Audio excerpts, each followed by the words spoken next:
This is the Lone Crater YouTube. We hope this video helps. In this video, I will explain how to use your Garmin 530 for navigation. First, power on your device by pressing and holding the power button for about 2 seconds. Once it's on, navigate to the main menu and select the navigation option. From there, you have two primary choices. Either select a preloaded course you've planned, or use the search function to find a new destination on the fly. This initial setup is crucial for a smooth ride.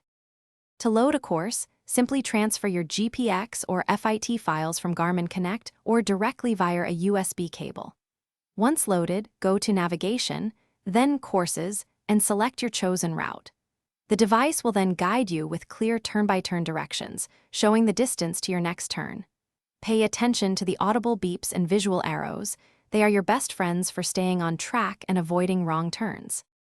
For spontaneous adventures, the search function is incredibly useful.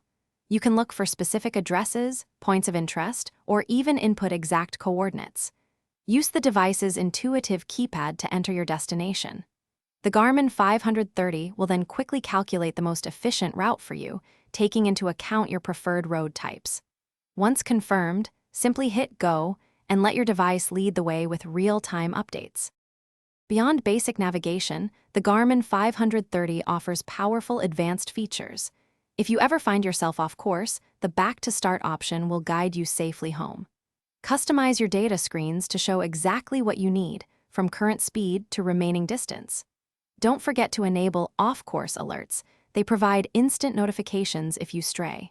For added safety and connectivity, pair your device with your smartphone for live track.